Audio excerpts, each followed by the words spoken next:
So they just dropped the episode on a Friday at 3 o'clock or 2 o'clock or whatever. I just found out about it. So I'm recording. I just watched it on the HBO app and I'm feeling like this season is finally getting into this groove.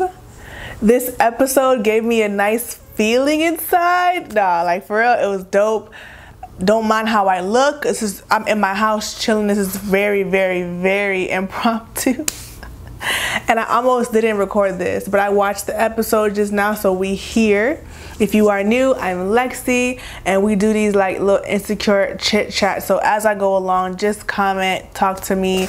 We have a dialogue or whatever. So let me pull my notes out. Okay, starting off, because we always go in chronological order. I was real happy that she was rapping in the intro. I feel like I've missed that portion of the show. It just makes her, and she obviously already acts super like normal, human, awkward as hell, but seeing her in this like really quirky, weird element, like people that dance in the mirror, I know I do that, like it's like a thing, like your private time. So I was happy to see that she had that going on. Then Daniel comes in, and the theme of this episode for me is poor Daniel. I feel for my dog. Now I know last review, like I was like saying like, you know, Daniel was messed up, like screw him, and I still feel as if he got some real issues he needs to sort through. He was really mean to her last episode and just had his own drama going on. But I do feel for the kid. Like I feel bad for him in that he wanted her to stay for his own selfish reasons. It didn't work. And now he's just like out here moping and sulking and shit. Molly was rude as hell. Molly just get on my nerves as usual in true Molly fashion. She made some people, like she made some friends, if you will, at the workplace. And then she dropped, like what, like Molly needs... I was happy when Issa said that she's not claiming no more new me, new this, new that, because those things don't really freaking help. It's the actual work that we do that really helps us with the new year, new me, or new season, new me, or new man, new me. Like, it don't mean nothing unless you're actually like doing the freaking work or actually attempting to have a new you with your actions. She had some CDs that Lawrence had made her when they first began to date, so a good over 5 years ago. She kept the CDs that he made her from years and years and years ago. I don't keep stuff like that. I don't have anything like from exes that I just keep in my house. Do you guys keep memorabilia from like, I don't know. I know for her it's pretty a new breakup, but yeah, I'm not with the keeping stuff just in my closet. Like I just don't do that. So Molly's co-worker is a man, and he was talking over her and kind of like interrupting her. And I think in those moments it's important to say something in the moment, not be rude, not cut him off again, but just be like, oh, excuse me, as I was saying, or give me one moment, as I was saying, like give yourself space to finish your thought. Like don't let somebody else, male or female, but obviously he was being very like aggressive in that area and kind of like cutting her off and stuff like that. We have to practice as people not letting people talk over us or push over us, and the only time to practice that is in that moment, to be like, excuse me, or right, as I was saying, or yes, and go off of it. Because the first time you let somebody do that to you, they're gonna keep doing it to you.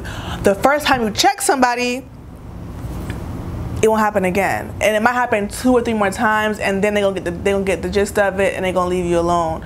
They'll remember to watch themselves. I did not like that, but I also felt like her going to the other 2 lawyers and trying to like use that as a way to get in with them. I felt that was a really bad idea, and that could have backfired like hell on her. And she's lucky that they weren't the chatty patties of the office and they didn't make more drama for her. So Worldwide Tacos looked gross as hell from the outside. I'm just bougie like that. If you're from LA, have you been there before? It looks, I would never eat there. Like, that shit look dirty as hell. I was like, And then the sexy Lyft passenger waltzes on into the scene and steals the freaking episode. I just felt like them together, it was cool. Like it gave me a smidge of corniness, a smidge of like this a little overdone, but majority of their interaction I was loving, and I felt like it seemed really like genuine and really chill. And then we see Molly in therapy. Child, when Molly's therapist hopped on the screen, I almost shouted. I was so happy because Molly desperately needs somebody to get her in check, and her therapist is very much so like, oh girl, but on some more professional, laid back. But she's very much so like, who's Dro?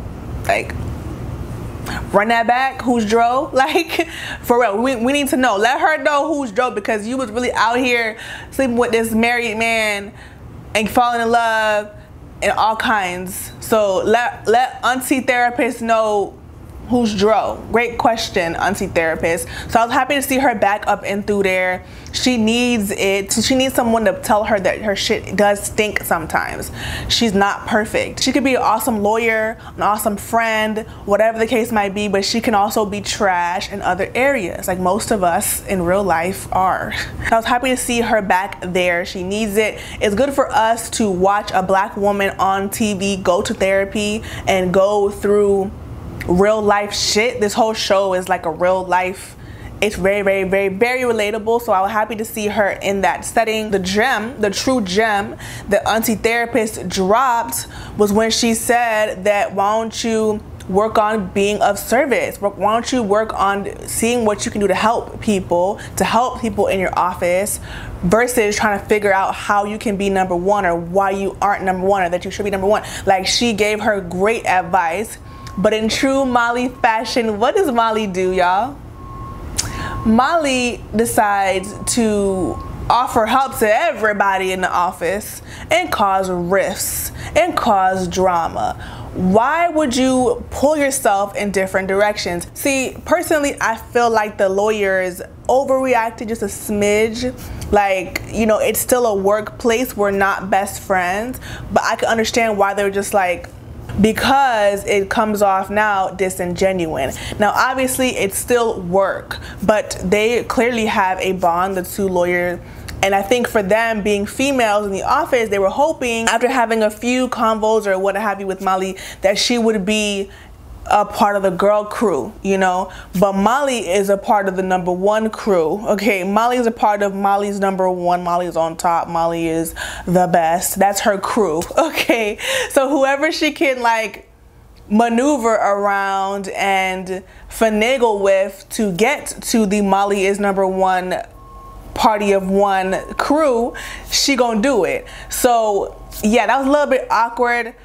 I don't feel like it was a big deal, but in terms of relationship building, in terms of partnerships and networking, whatever kind of friendship they could have had, in terms of workplace only or outside of workplace, she kind of messed it up by acting like it was just all for, you know, for show, or all for like social climbing or brown nosing, or however you want to put it, trying to get herself to be on top. So to piggyback off of what the therapist said, not only should she be working on just like, you know, being of service and being a help in a new work environment, but also work on being comfortable in this new place. It's a new place. You're gonna feel like the underdog. You're gonna feel like you don't belong. You're gonna feel out of place. You're gonna feel like the new girl, you know, the new person, the new man, whatever. You're gonna feel these things, but the important thing is to work through that and to also like just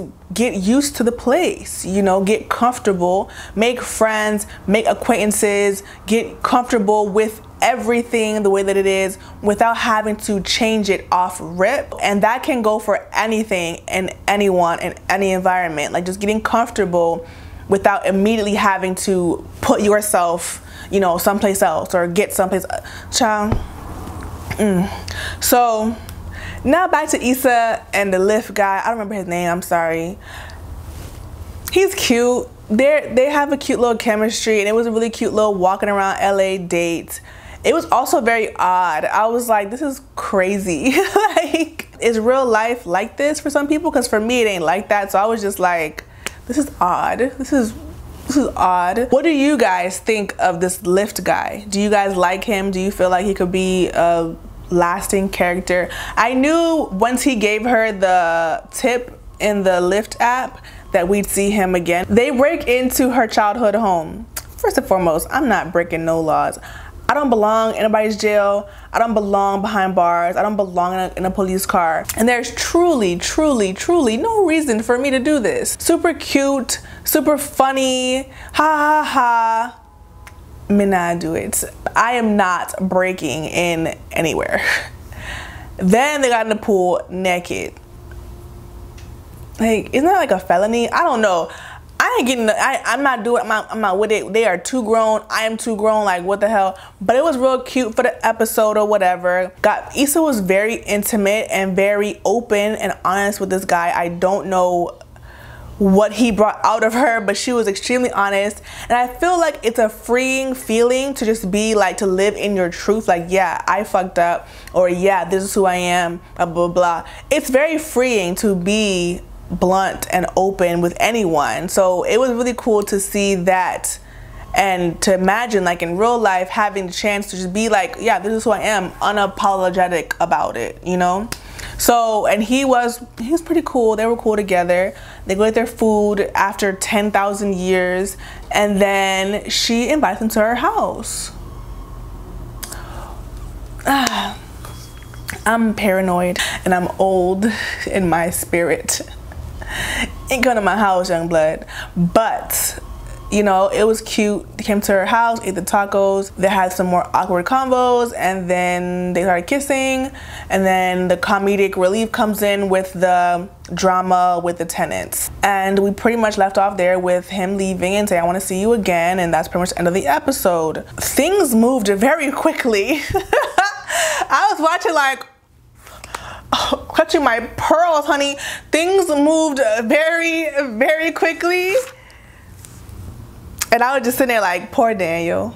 I was sitting here like, damn Daniel, poor Daniel, my dog. My insecure, rude ass dog Daniel. Poor Daniel. The music was everything. I'm about to leave my house right now, find this playlist, and blast the hell out of it. It was everything. Then Issa quit her job. Now, I'm sure for a bunch of people, it was like a, yes, finally, you know, whoa, go. For me, I was like, because I'm super like, what now? You know? I'm the kind of person that I would have like made plans, saved some money, before just quitting off rip. But I understand that I always admire those who can just up and quit and go off of the strength of like, I'll figure it out. And she will, but I was just like, damn, you don't have no money. Her rent is cheap, but she's still broke, you know what I mean? They released this thing mad early on a Friday. And I was like, well, we are here, we're gonna watch it and record it, so we here.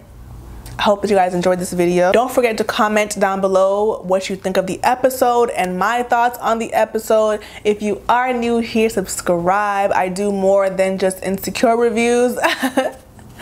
And yeah, give me a thumbs up. It helps the video be seen, helps me be seen, helps me grow. And I will see you guys in the next one.